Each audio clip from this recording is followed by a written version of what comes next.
Sir கோடைக்கால சிறப்பு நிதி வந்து இப்ப நான் என்ன உங்கள்கிட்ட சொல்றது? கோடை காலம் அப்படின்றது வந்து மே ஜூன் இந்த பீரியடில் வந்து யூஸ்வலாக என்ன ஆகும் அப்படின்னா ஸ்கூல்ஸ் க்ளோஸ் பண்ணி புதுசாக ஸ்டார்ட் பண்ணுவாங்க. நம்ம ஒண்ணு கேட்டா நம்மள அசர வைக்கிற மாதிரி ஒரு பதில் சொல்வார் பாரு, அது நமக்கு இங்க புரியாது, வீட்டுக்கு போனா தான் புரியும். இப்போ இது தாய்மார்களுக்கு அப்படின்னும் பொழுது ஸ்கூல் யூனிஃபார்ம்ஸ், அவங்க ஸ்கூலுக்கு தேவையான உபகரணங்கள் வாங்குவதற்கு மற்றது எல்லாமே அது வந்து ஒரு விடுமுறை காலமாக இருக்கும்.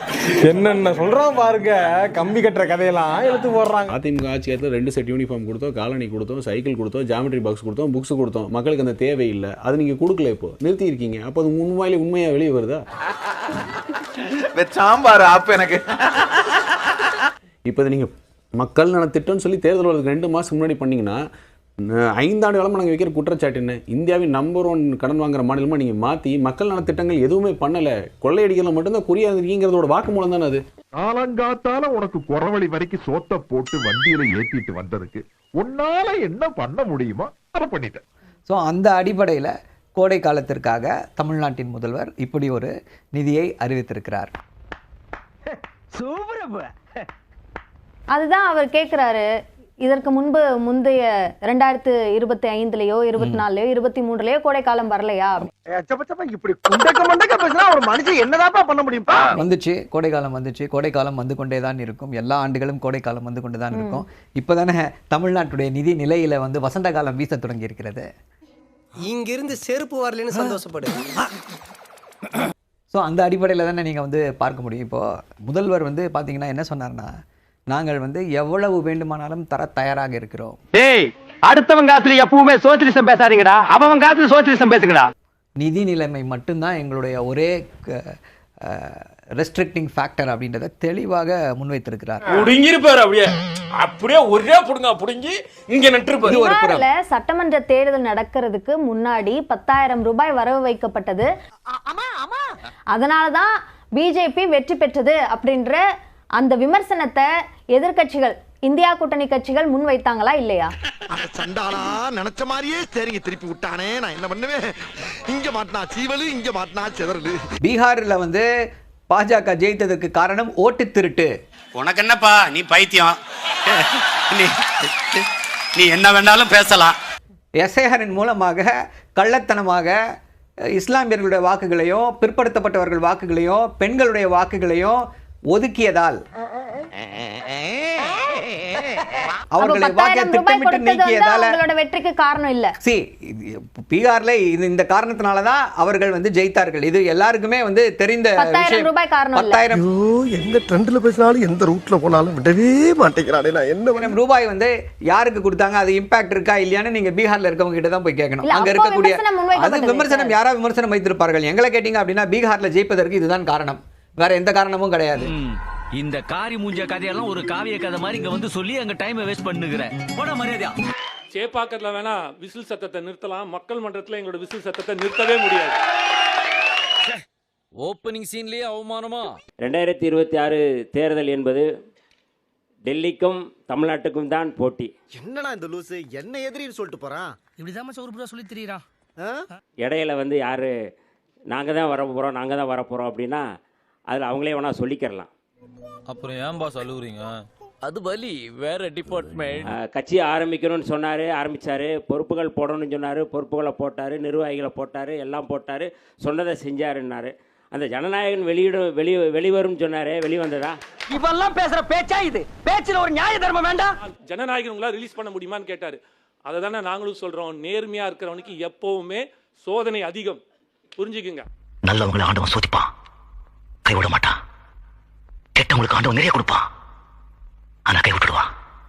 நேர்மையா இருக்கவனுக்கு எப்பவுமே சோதிக்கும். நாங்க அட்ஜஸ்ட் பண்ணி தான் வச்சுங்களேன், ஜனநாயகன் 9ஆம் தேதியே வந்திருக்கும். அட்ஜஸ்ட் பண்ணி தான், அட்ஜஸ்ட் பண்ணாம நிக்கிறதுனால தான் இவ்வளோ இஷ்யூஸ்.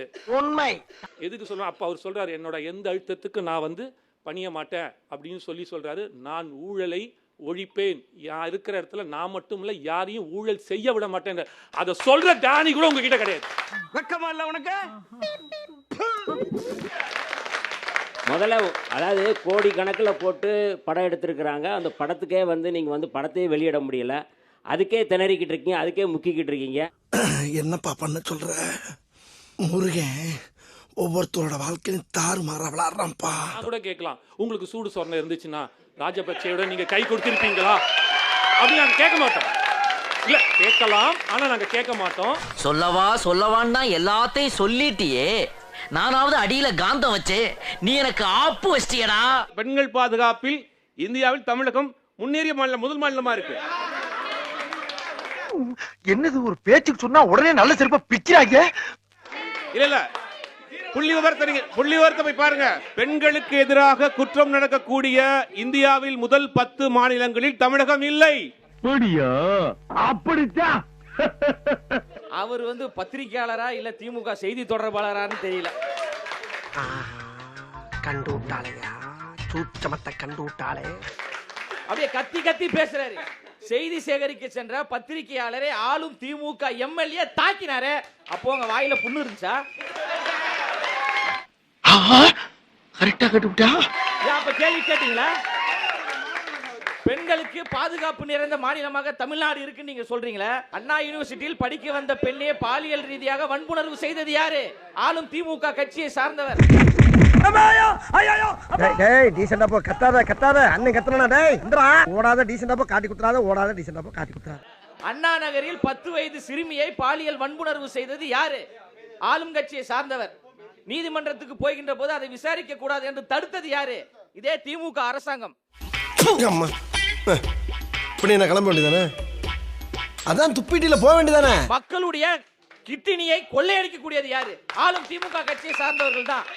கனிம வளங்களை கொள்ளையடிப்பவர்கள் யாரு? ஆளும் திமுக கட்சியை சார்ந்தவர்கள் தான். மாப்ள ரகசியத்தை அலௌன்ஸ் பண்ணாதே, அசிங்கமா நினைப்பாங்களா இல்லையா?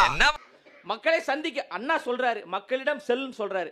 மக்களிடம் போனா அண்ணா வழியில் நாங்கள் வருகிறோம் என்று சொல்லக்கூடிய போலி திமுக வாதிகள் 100 குண்டர்களை இறக்கி 4 மாத கர்ப்பிணியுடைய வயிற்றில் ஏற்றி மிதிக்கிறார்களே, அப்போது சுபீர் அவர்களுடைய வாய் எங்கே போனது? நீ கேட்ட ஒவ்வொரு கேள்வி என்ன செருப்பால அடிச்ச மாதிரி இருக்குடா. மாதிரி இல்ல, உண்மையிலே செருப்பால தான் அடிச்சது. கண்டித்தீர்களா? 24 மணி நேரமும் தாவேகா தாவேகா தாவேகா என்று புலம்பிக் கொண்டிருக்கீங்க. உங்களை புலம்ப வைத்திருக்கிறார் அண்ணன் விஜய் அவர்கள். மனுஷனுக்கு ஒரே நாள்ல எத்தனை கண்டம்னா சாமி. அதே போன்று ஐயா ஸ்டாலின் அவர்கள் இன்னைக்கு சொல்லியிருக்காரு, ஆட்சியிலும் அதிகாரத்திலும் பங்கு கிடையாது, கூட்டணி ஆட்சிக்கு வாய்ப்பே கிடையாது. வாய்ப்பில்லை ராஜா, வாய்ப்பு கிடையாது. அண்ணா அவர் சொல்றாருல, வெக்கம் மானம் சூடு சொரணை தாவேக்காக்கு இருக்கிறதா என்று கேட்கிறாருல, அதே தான் நான் அண்ணனிடம் கேட்கிறேன். வெக்கம் மானம் சூடு சொரணை ஏதாவது இருந்தா கேளுங்க. அது எங்க இருக்கு? நெக்ஸ்ட் ஆட்சியிலையும் அதிகாரத்திலும் பங்கு தாருங்கள் என்று கேளுங்க. அண்ணன் திருமா அவர்களை விட உதயநிதி ஸ்டாலின் அவ்வளவு பெரிய ஆளா?